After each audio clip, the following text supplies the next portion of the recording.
Hello दोस्तों, आज फिर हम आपके सामने एक और नई कहानी लेकर आए हैं। ये कहानी है श्री राम और हनुमान जी की। रामायण के सुंदरकांड में हनुमान जी के साहस और देवाधीन कर्म का वर्णन किया गया है। हनुमान जी की भेंट राम जी से उनके वनवास के समय तब हुई जब राम जी अपने भ्राता लक्ष्मण के साथ अपनी पत्नी सीता की खोज कर रहे थे। सीता माता को लंकापति रावण छल से हरण करके ले गया था। सीता जी को खोजते हुए दोनों भ्राता शिमुख पर्वत के समीप पहुंच गए, जहां सुग्रीव अपने अनुयायियों के साथ अपने ज्येष्ठ भ्राता बाली से छिपकर रहते थे। वानरराज बाली ने अपने छोटे भ्राता सुग्रीव को एक गंभीर मिथ्याबोध के चलते अपने साम्राज्य से बाहर निकाल दिया था और वो किसी भी तरह से सुग्रीव के तर्क को सुनने के लिए तैयार नहीं था। साथ ही बाली ने सुग्रीव की पत्नी को भी अपने पास बलपूर्वक रखा हुआ था। राम और लक्ष्मण को आता देख सुग्रीव ने हनुमान को उनका परिचय जानने के लिए भेजा। हनुमान एक ब्राह्मण के वेश में उनके समीप गए। हनुमान के मुख से प्रथम शब्द सुनते ही श्रीराम ने लक्ष्मण से कहा कि कोई भी बिना वेद पुराण को जाने ऐसा नहीं बोल सकता जैसा इस ब्राह्मण ने बोला।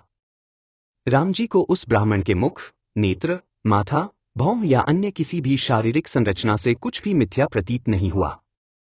राम जी ने लक्ष्मण से कहा कि इस ब्राह्मण के मंत्रमुग्ध उच्चारण को सुनके तो शत्रु भी अस्त्र त्याग देगा। उन्होंने ब्राह्मण की ओर प्रशंसा करते हुए कहा कि वो नरेश, राजा, निसंकोच ही सफल होगा जिसके पास ऐसा गुप्तचर होगा। श्रीराम के मुख से इन सब बातों को सुनकर हनुमान जी ने अपना वास्तविक रूप धारण किया और श्रीराम के चरणों में नतमस्तक हो गए। श्रीराम ने उन्हें उठाकर अपने हृदय से लगा लिया। उसी दिन एक भक्त और भगवान का हनुमान और प्रभु राम के रूप में अटूट और अनश्वर मिलन हुआ। तत्पश्चात हनुमान ने श्रीराम और सुग्रीव की मित्रता करवाई। इसके पश्चात ही श्रीराम ने बाली को मारकर सुग्रीव को उनका सम्मान और गौरव वापस दिलाया और लंका युद्ध में सुग्रीव ने अपनी वानर सेना के साथ श्रीराम का सहयोग दिया। सीता माता की खोज में वानरों का एक दल दक्षिण तट पे पहुंच गया, मगर इतने विशाल सागर को लांघने का साहस किसी में भी नहीं था। स्वयं हनुमान भी बहुत चिंतित थे कि कैसे इस समस्या का समाधान निकाला जाए। उसी समय जामवंत और बाकी अन्य वानरों ने हनुमान को उनकी अद्भुत शक्तियों का स्मरण कराया। अपनी शक्तियों का स्मरण होते ही हनुमान ने अपना रूप विस्तार किया और पवन वेग से सागर को उड़ के पार करने लगे। रास्ते में उन्हें एक पर्वत मिला और उसने हनुमान से कहा कि उनके पिता का उसके ऊपर न है। साथ ही उस पर्वत ने हनुमान से थोड़ा विश्राम करने का भी आग्रह किया, मगर हनुमान ने किंचित मात्र भी समय व्यर्थ न करते हुए पर्वतराज को धन्यवाद किया और आगे बढ़ चले। आगे चलकर उन्हें एक राक्षसी मिली जिसने कि उन्हें अपने मुख में घुसने की चुनौती दी। परिणामस्वरूप हनुमान ने उस राक्षसी की चुनौती को स्वीकार किया और बड़ी ही चतुराई से अति लघु रूप धारण करके राक्षसी के मुख में प्रवेश करके बाहर आ गए। अंत में उस राक्षसी ने संकोचपूर्वक ये स्वीकार किया कि वो उनकी बुद्धिमत्ता की परीक्षा ले रही थी। आखिरकार हनुमान सागर पार करके लंका पहुंचे और लंका की शोभा और सुंदरता को देखकर आश्चर्यचकित रह गए। और उनके मन में इस बात का दुख भी हुआ कि यदि रावण नहीं माना तो इतनी सुंदर लंका का सर्वनाश हो जाएगा। तत्पश्चात हनुमान ने अशोक वाटिका में सीत जी को देखा और उनको अपना परिचय बताया। साथ ही उन्होंने माता सीता को सांत्वना दी और साथ ही वापस प्रभु श्रीराम के पास साथ चलने का आग्रह भी किया, मगर माता सीता ने ये कहकर अस्वीकार कर दिया कि ऐसा होने पर श्रीराम के पुरुषार्थ को ठेस पहुंचेगी। हनुमान ने माता सीता को प्रभु श्रीराम के संदेश का ऐसे वर्णन किया जैसे कोई महान ज्ञानी लोगों को ईश्वर की महानता के बारे में बताता है। माता सीता से मिलने के पश्चात हनुमान प्रतिशोध लेने के लिए लंका को तहस-नहस करने लगे। उनको बंदी बनाने के लिए रावण पुत्र मेघनाद, इंद्रजीत, ने ब्रह्मास्त्र का प्रयोग किया। ब्रह्मा जी का सम्मान करते हुए हनुमान ने स्वयं को ब्रह्मास्त्र के बंधन में बंधने दिया। साथ ही उन्होंने विचार किया कि इस अवसर का लाभ उठाकर वो लंका के विख्यात रावण से मिल भी लेंगे और उसकी शक्ति का अनुमान भी लगा लेंगे। इन्हीं सब बातों को सोचकर हनुमान ने स्वयं को रावण के समक्ष बंदी बनकर उपस्थित होने दिया। जब उन्हें रावण के समक्ष लाया गया तो उन्होंने रावण को प्रभु श्रीराम का चेतावनी भरा संदेश सुनाया और साथ ही ये भी कहा कि यदि रावण माता सीता को आदरपूर्वक प्रभु श्रीराम को लौटा देगा तो प्रभु उसे क्षमा कर देंगे। क्रोध में आकर रावण ने हनुमान को मृत्युदंड देने का आदेश दिया, मगर रावण के छोटे भाई विभीषण ने ये कहकर बीच बचाव किया कि एक दूत को मारना आचार संहिता के विपरीत है। ये सुनकर रावण ने हनुमान की पूंछ में आग लगाने का आदेश दिया। जब रावण के सैनिक हनुमान की पूंछ में कपड़ा लपेट रहे थे तब हनुमान ने अपनी पूंछ को खूब लंबा कर लिया और सैनिकों को कुछ समय तक परेशान करने के पश्चात पूंछ में आग लगाने का अवसर दे दिया। पूंछ में आग लगते ही हनुमान ने बंधन मुक्त होकर लंका को जलाना शुरू कर दिया और अंत में पूंछ में लगी आग को समुद्र में बुझाकर वापस प्रभु श्रीराम के पास आ गए।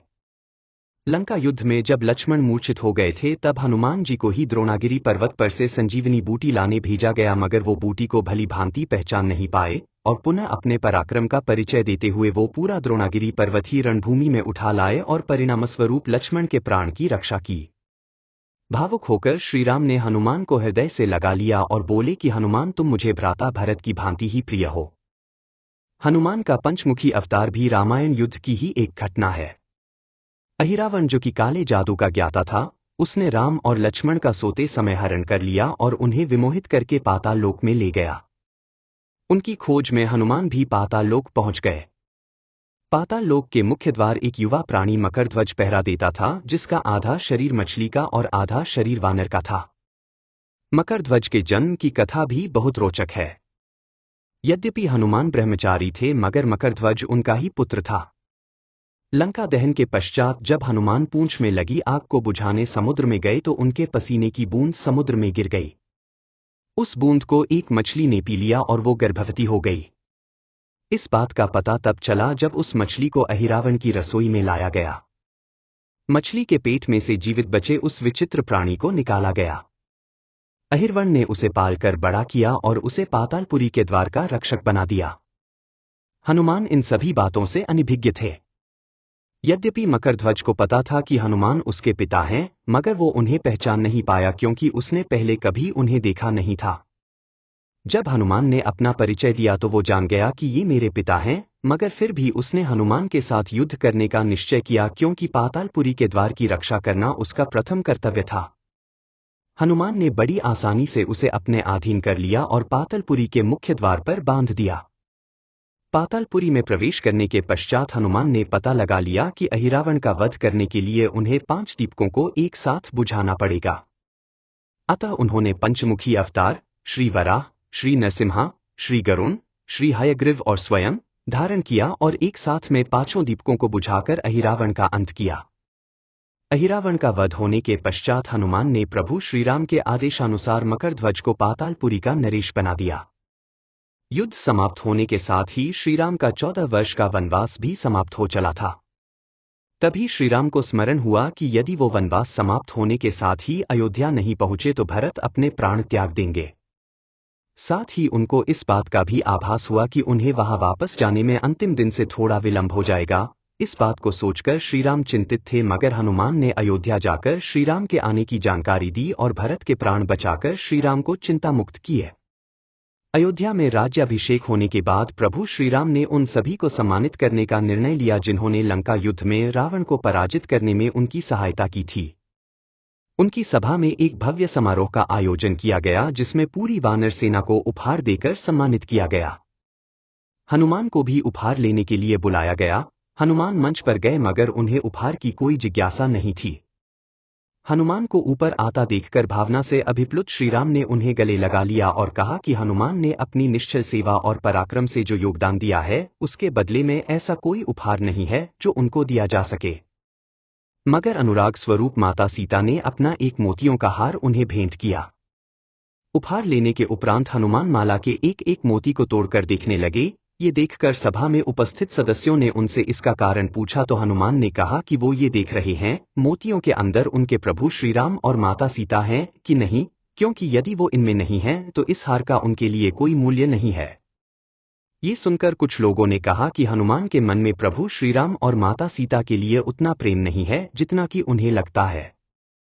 इतना सुनते ही हनुमान ने अपनी छाती चीर के लोगों को दिखाई और सभी ये देखकर स्तब्ध रह गए कि वास्तव में उनके हृदय में प्रभु श्रीराम और माता सीता की छवि विद्यमान थी। तो दोस्तों, ये थी हनुमान जी की कहानी। अगर आपको कहानी पसंद आए तो कृपया इस वीडियो को लाइक करें और सब्सक्राइब करें और अपने दोस्तों को शेयर करें।